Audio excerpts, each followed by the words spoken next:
Hey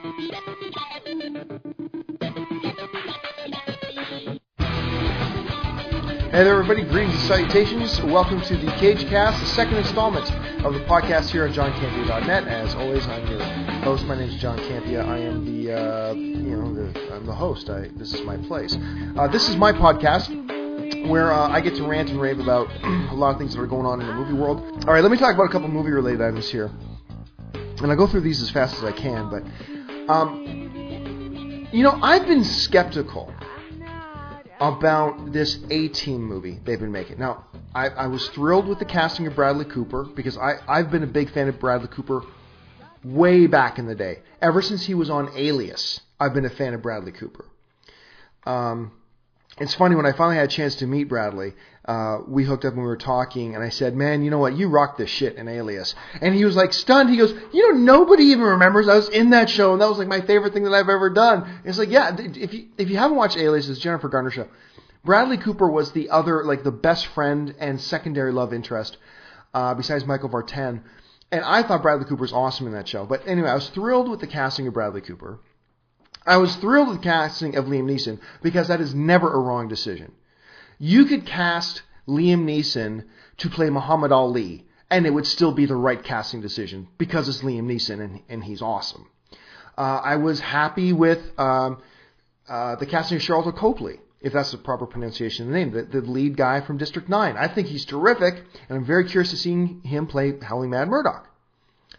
Wasn't so thrilled with the casting of UFC fighter Rampage Jackson as B.A. Baracus, because the dude can't act. I've seen him in several things. He cannot act. It's just plain simple. But it's not like Mr. T was the world's greatest thespian either. And if you watch the A-Team's original show, it's not like you need some Oscar-worthy performance from B.A. Baracus. There were some episodes I remember watching of the A-Team where Mr. T had like maybe one or two lines in the entire episode. And he's usually just there looking stoic and angry and threatening and menacing. And that's all he did. So it's not like you needed a big actor. But still, TV's based on, or movies based on old TV shows, the initial feeling is very skeptical about how these movies will turn out and how they're going to turn out. So the trailer comes out the other day. And with a little bit of apprehension yet excitement, I load up the trailer and start to watch it. It's featured right now over at AMCentertainment.com. By the way, all the stories I'm going to talk about right now, you can read about over at AMCentertainment.com. But I'm watching it, and I got to tell you, I fucking loved this trailer. I loved the trailer for the A-Team. I thought it captured the kind of the spirit of the show beautifully. And one of the things that I loved most, if you pay attention to detail, in the trailer for the A-Team, in the scene where they're in the plane and it's going down, when the camera is on Murdoch, he's talking about how they're going to crash. If you pay attention behind Murdoch, right over his shoulder, B.A. is passed out unconscious. And if you know the A-Team, that's perfect because they always had to find a way to drug B.A. because he won't fly. And whenever they needed him to fly, they had to, find a way to drug him or get him unconscious to get him on a plane. And so I ate that up. I ate little details like that up. And I eat it up when he says, I love it when a plan comes together and all this kind of stuff. And I'm sorry, with a shot in the trailer where their plane explodes and they parachute out in the tank, and then he gets up and takes the turret gun on the tank to shoot down the plane that's after them, I thought it was awesome. Now, some people are making the observation that they feel like the cast doesn't feel like it has chemistry. It feels like a very awkward cast. Liam Neeson, Bradley Cooper, Charlton Copley, Rampage Jackson. Some people have made the criticism that it just feels like just a mix mash and whatever. It doesn't feel like it will have a coherency. But seriously, think about it for a second. The original A-Team show, that cast didn't either. We grew into them having chemistry. Because when you just look at a picture of the original Hannibal, Face, B.A., and Murdoch, you couldn't get four more completely different looking, sounding, talking, acting guys in the entire world. It's a complete mishmash. But I think it's that complete mishmash that makes them so cool. And I'm not going to say it does work for the movie because I haven't seen it yet. But I'm going to say let's keep an open mind about this. Let's see if the film is able to to bring these characters together and give them that chemistry that doesn't occur naturally and doesn't occur on the surface. Let's see if the movie's able to give them that, much like the television series did. So I know there's some mixed reactions about the ATeam trailer out there, and that's fine. That's totally fair. As for me, I fucking love that trailer. I think it looks awesome, and I cannot wait for the movie. All right, let's jump on to this. I have not been a fan of the Point Break ripoff movie, The Fast and the Furious. And I say this every chance I get. That movie is a complete ripoff of Point Break. Every single plot point is stolen from that movie. Having said that, I've not been a big fan, nor have I really hated any of the original 3 Fast and Furious films. I really dislike Tokyo Drift. But I was mildly disliked to indifferent on the first 2. Not looking forward to the most recent Fast and Furious film that came out with Vin Diesel and Paul Walker back together again. But I gotta tell you, I had a lot of fun with it. An Oscar-winning movie it is not, and many things wrong with it, but you know what? It was a fun movie. And you gotta give credit where credit's due. They delivered a fun movie with the 4th one, and I liked it.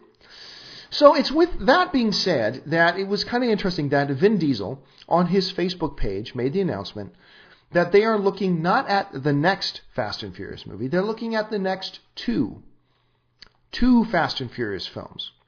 Now, I don't know if that means they're thinking about doing, the whole thing where the Matrix thing, where they film it back to back.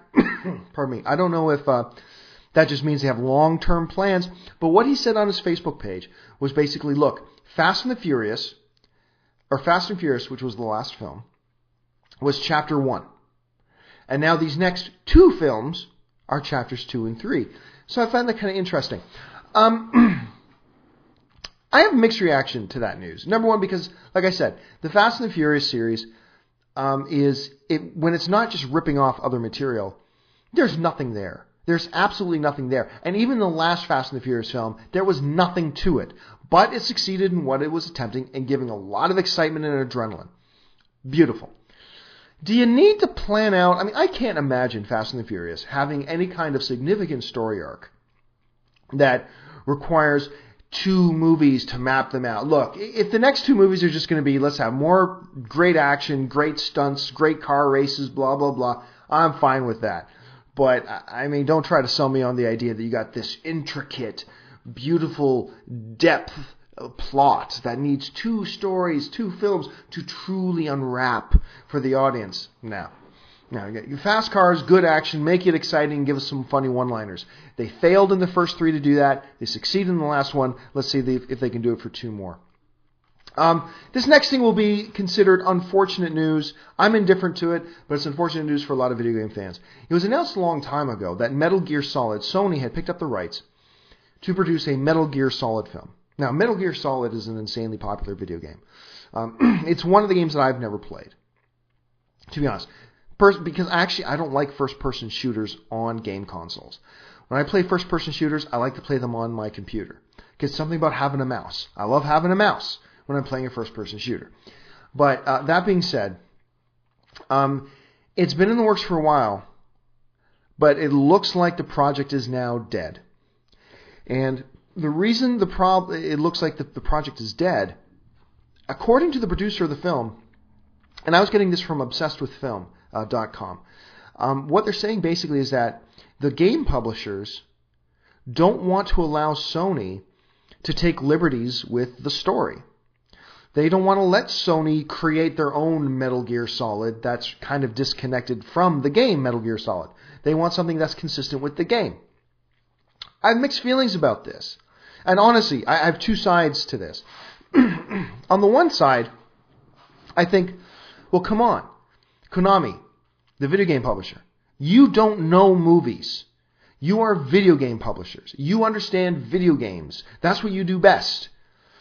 Don't presume to know what would be best for a movie when talking to a studio that produces movies, like Spider-Man. They seem to do okay with that, other than Spider-Man 3, which was total horseshit.